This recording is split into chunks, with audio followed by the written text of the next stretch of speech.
Dans le souci de préserver l'environnement, les autorités ivoiriennes ont décidé de l'interdiction de la production et de l'utilisation des sachets plastiques en Côte d'Ivoire. Malgré cette mesure, les populations demeurent dans leurs vieilles habitudes. Les vendeuses de sachets d'eau continuent de s'afficher dans les rues d'Abidjan. Si tu ne vends pas là, ton mari ne fait rien là. Comment toi tu vas donner l'argent d'Atchéké à les enfants? Pour les utilisateurs de ces sachets, il faut plutôt voir du côté des fabricants. Pour moi, ce n'est pas les clients qui ont la peine. C'est ceux qui fabriquent le sachet. Voilà, si aujourd'hui le gouvernement interdit et qu'on ferme l'usine des sachets, je vois que la population ne peut pas forcer. Oui, je bois les sachets d'eau parce que c'est moins cher et on en trouve partout. Tant qu'on va vendre, nous allons boire. C'est le 20 mai 2013 que le président de la République a signé le décret portant interdiction de la production, de l'importation, de la commercialisation, de la détention et de l'utilisation des sachets plastiques en Côte d'Ivoire. Mais les habitudes ont la peau dure et les sachets plastiques continuent d'être bien visibles dans les rues d'Abidjan. Non, j'ai jamais entendu parler du médiateur de la RTI. Je ne connais pas le médiateur de la RTI. Beaucoup de personnes ignorent son existence, mais le médiateur fait bien partie des effectifs de la RTI. Oui, je sais qu'en son temps, il y a un qui avait été nommé pour la circonstance. Oui. Je sais qu'on dit, s'il y a des choses qui ne vous plaisent pas, vous pouvez vous adresser à lui par courrier. Un médiateur désigne celui ou celle qui s'entremet entre différents partis pour opérer un accord. Dans le cas précis de la RTI, il est l'intermédiaire entre le public et ce média. Ibrahim Koné, 40 ans dans le monde audiovisuel, ancien directeur de Radio Côte d'Ivoire et enseignant en communication à l'Institut des sciences et techniques de la communication, occupe le poste de médiateur depuis le 31 juillet 2014. Alors, le médiateur, c'est un arbitre qu'on a installé pour éviter qu'un camp, que ce soit le public, que ce soit le gouvernement, s'accapare eux seuls du service public de la radiodiffusion, télévision ivoirienne. Le manque de culture et de professionnalisme, le niveau de langue, constituent les grands axes de la grille d'évaluation du médiateur. Tout le monde, le public, doit saisir le médiateur, c'est son droit. Le médiateur peut être saisi également par le conseil d'administration, par la direction générale, les différents directeurs, mais même les agents de la RTI. Désormais, les Ivoiriens doivent savoir qu'un médiateur est présent pour assurer une mission de service public. Il œuvre à maintenir la confiance en favorisant l'interactivité RTI, auditeurs, téléspectateurs. Ressouder le peuple Agni au moyen de sa culture, c'est l'objectif du Festival des arts et de la culture Agni, Festagni, initié il y a 3 ans. La 3e édition qui s'est achevée le 30 août a été l'occasion pour les cadres et fils Agni de célébrer pendant 3 jours à Krenjabo, siège du royaume du Sanvi, leur culture dans la pure tradition akan. Libation pour implorer le soutien et la protection des ancêtres, échange de nouvelles entre le roi Nana Amon Doufou V, dont les messages ont été délivrés par ses notables et ses hôtes, discours et enseignements en langue du terroir ont constitué les temps forts de cette 3e édition. Selon le commissaire général de la manifestation Eric Ané, le Festagni a été initié pour pérenniser la culture Agni. Le professeur Anoboa, le doyen Bliweaka et l'honorable Edjampa Mouakontiemele ont tous exhorté le peuple Agni à l'union, à la cohésion et à la solidarité. La 3e édition du Festagni a été surtout marquée par la restitution des travaux des États généraux de la culture Agni, réalisés en partenariat avec le Bureau national d'études techniques et de développement de l'Inde.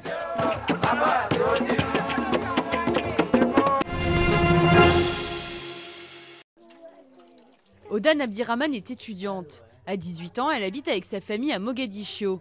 Elle a peur de quitter le cocon familial, paralysée à l'idée d'être violée. D'après les Nations Unies, environ 1500 cas de viol sont reportés chaque année dans la capitale somalienne et un tiers des victimes ont moins de 18 ans.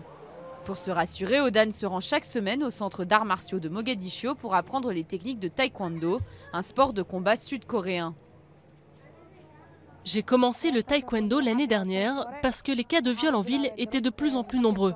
Je m'entraîne parce que je veux savoir me défendre de n'importe quelle attaque sexuelle. Le centre a ouvert ses portes en 2014 et accueille aussi bien les hommes que les femmes, mais seules les filles peuvent bénéficier de cours gratuits. J'ai environ 10 filles ici et je leur enseigne des techniques de self-défense qui leur seront utiles pour se défendre contre les violeurs.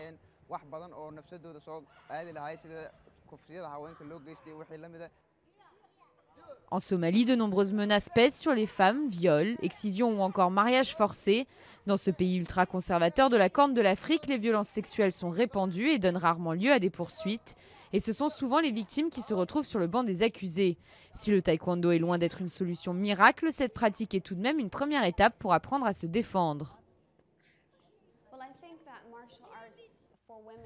Je pense que les arts martiaux pour les femmes et pour les filles sont un outil très innovant. Nous savons que le pouvoir est ce qui est utilisé pour violer les femmes et que le pouvoir est parfois représenté par des armes, des fusils. Mais parfois, ce ne sont même pas des armes qui sont utilisées contre les femmes pour prendre le pouvoir sur elles. Pour permettre à ces femmes d'avoir confiance en elles, nous leur donnons les compétences pour nous assurer qu'elles soient mieux protégées.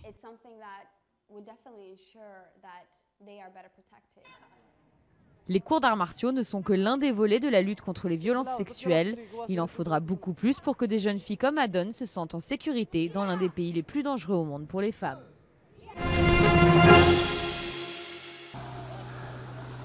Heureux et soulagés d'arriver enfin sur l'île grecque de Lesbos. Ces Syriens ont voyagé jusqu'en Turquie avant de traverser la mer Égée dans des conditions très difficiles. Ils ont payé chacun plus de 1100 $ à des passeurs pour arriver jusqu'ici. Nous sommes venus en Europe parce qu'ici nous sommes en sécurité. Il n'y a plus de risque de mourir. Nous avons échappé à la destruction, au groupe l'État islamique, aux bombes, nous avons échappé à la mort. J'ai des enfants, voici mes enfants. Je leur ai évité la mort. Aucune ONG n'est présente sur les plages pour accueillir les quelques 2300 personnes qui arrivent tous les jours sur cette petite île. Alors ce sont quelques bénévoles, des locaux, des touristes et des expatriés qui viennent en aide à ces familles. Ici, il y avait 4 bébés, tous avaient moins d'1 an. Voilà pourquoi on le fait, ils ont besoin d'aide. L'Union européenne est au courant de la situation, le monde entier est au courant et pourtant personne ne nous aide ici. Nous appelons à l'aide, nous crions à l'aide et rien. Une fois descendus du bateau, les réfugiés doivent marcher jusqu'au village le plus proche avant de pouvoir se rendre à Mytilène, où ils pourront s'enregistrer et dormir dans un camp mis en place par les autorités locales avec l'aide des ONG. Ils sont un millier à transiter par ce village chaque jour. Quelques habitants leur distribuent de l'eau, de la nourriture et essayent de les informer sur la procédure à suivre pour obtenir le laissez-passer qui leur permettra de quitter l'île. Melinda tient un restaurant, mais actuellement elle passe tout son temps à aider les réfugiés. Lorsque vous travaillez avec ces gens charmants et que vous les aidez, ils disent merci, ils sont tellement reconnaissants. C'est ça qui vous donne la force de continuer. Vous continuez parce que vous les aidez et qu'ils apprécient. Mais la mobilisation de ces bénévoles ne suffit pas évidemment à faire face à l'afflux continu de migrants. Et avec la fin de la saison estivale, le nombre de ces bénévoles et la quantité d'aide distribuée pourraient fortement diminuer, laissant les villes et villages des îles grecques de la mer Égée dans une situation encore plus précaire.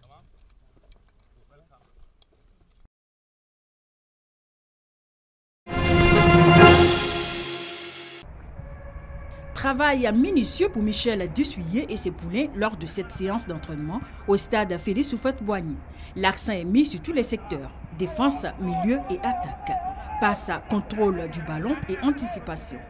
Les nouveaux, notamment Traoré Adama du FC Bâle, Djimo Chérif de l'Athletic d'Adjamé et Thomas Touré de Bordeaux se fondent dans le groupe. L'intégration se fait bien. On m'a déjà visité, ils m'ont fait danser devant tout le groupe. Pour les cadres, le travail avec le nouveau sélectionneur se passe bien et l'absence de certains ténors de la sélection, notamment le capitaine Yaya Touré, Boni Wilfried et Max Alain Gradel blessés, pourrait être pallié par la détermination et la rigueur au travail. On a un énorme statut à défendre, c'est celui de champion d'Afrique. Et les équipes qui vont nous jouer joueront leur finale.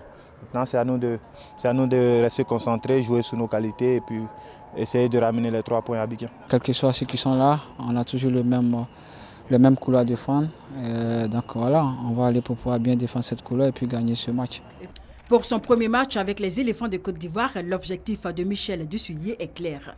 Empocher les 3 points de la victoire contre la Sierra Leone et les changements de lieu de cette rencontre ne posent pas de problème. C'est un rendez-vous qui me tient particulièrement à cœur. Peu importe où on joue, l'essentiel c'est de faire notre travail, de faire un bon match et de prendre les 3 points. C'est finalement à l'International Stadium de Port-Harcourt au Nigeria que se jouera la rencontre Sierra Leone-Côte d'Ivoire, comptant pour la 2e journée des éliminatoires de la CAN 2017 ce dimanche 6 septembre à 15h GMT.